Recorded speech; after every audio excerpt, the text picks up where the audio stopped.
encounter with Archbishop Benson Idahosa of blessed memory.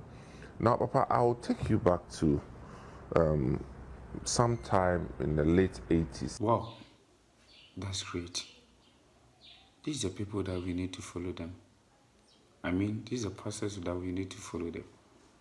We will continue, but I want to tell you something. That when you listen to this message, you are totally blessed. Keep on listening to this message, and your life will never be the same. Let's continue. God bless you. As an usher in the church, it was an evening service. And then you stood in front of the snack bar at the time, and you were very angry with Archbishop Benson Idahosa. Very angry, and you made certain pronouncements. And this was not in church, but outside the church, because you were with some pastors, and and I presume that has something to do with this. Yeah. So what was the story? You see, Archbishop Idahosa brought Ora Roberts. Thank you. Yeah. And we had this program at the stadium. 87, that was. And it was huge. Then after that, when Ora Robert went to America, he published in his newsletter that my church, Action, was Idahosa's church. Then one of my guys called me and said, but your church is not his church. How can he put a claim on your church? And I said, but he's my father. What is wrong? He's my covering. So if he says my church is his church, there's nothing wrong. But the guy prevailed on me to do something about what was said. So I wrote a letter to Ora Robert to put a disclaimer on it that my church wasn't for Idahosa. And he forwarded the letter to Idahosa. So when Idahosa read the letter, he sent Bishop Coker and others to come and call me to come to Benin. And I said, I'm not coming. So Coker said, are you sure of what you are saying? And Bishop Coker was the second in command back in the day, right? And Coker said, listen, you know who you're talking about, your father. You want me to go and tell you, Nicholas, you're not coming? I said, yes. So he went, and then Idahosa sent me a letter. And he said, now that you have come of age, and you believe that you are successful, and you don't need me, I'm releasing you now. You're on your own. So I took his letter, I tore it, I bent it, and I make all kinds of declarations. A week after, BNI picked me up. And this was what they said. They said that they've had instructions all along to pick me up. But every time they attempted to pick me up, something will interrupt them, and they have to deal with something else, and they left me alone. But they said a week ago, it was like the thing had vanished. I mean, everything to pick me up made sense at that time. And they had nothing to distract them, so they had to pick me up.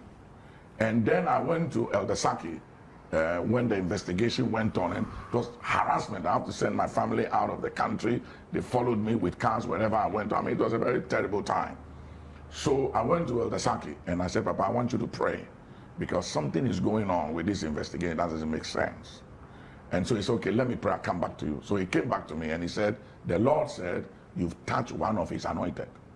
Wow. And you have to sort it out with him. He's not coming into this matter. He said, the Lord said he will not step in this matter. That I touch one of his anointed, I should go and sort it out with him. And Elder Saki was not in action. No. He was Elder Saki, what? I mean, he was heavy. Yeah, Every heavy. year he came to tell me things that are happening now. Powerfully prophetic. You know, very prophetic. He'll come and tell me Is he the things. one who lived at airport? That's it. That's it. With Major Dia, they live in the same street. That's right. Yeah. So when he told me that, I knew what was going on, and I was trying to reach Papa Idahosa. He didn't want to see me. Ouch. I made a lot of attempts. So one day I got to know where he was in London, preaching. So he came from the preaching Kensington Temple, and I fell at the lobby at his feet, and I said, mercy, mercy, mercy, mercy. And everybody was standing there. And the way I went about, I believed that God just touched him. And he said, Satan, this is between me and my son. Stay out of it. That was the end of the matter. It was after that I came that the whole investigation and everything took another turn.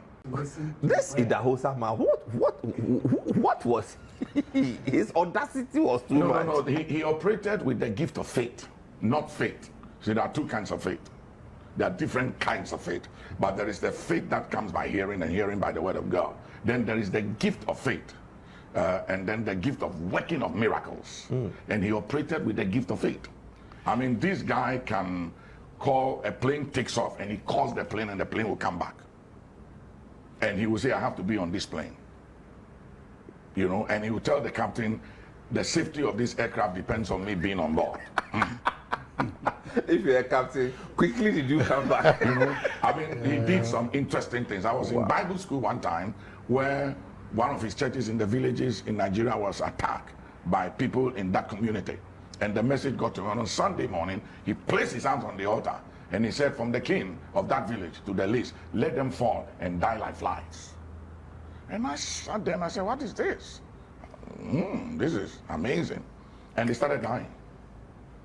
And then they were sending people to the Oba of Benin to come and intercede and plead. And he said, anyone from that village that stepped foot on this compound, let them die. I mean, his faith was something different. It was a gift of faith.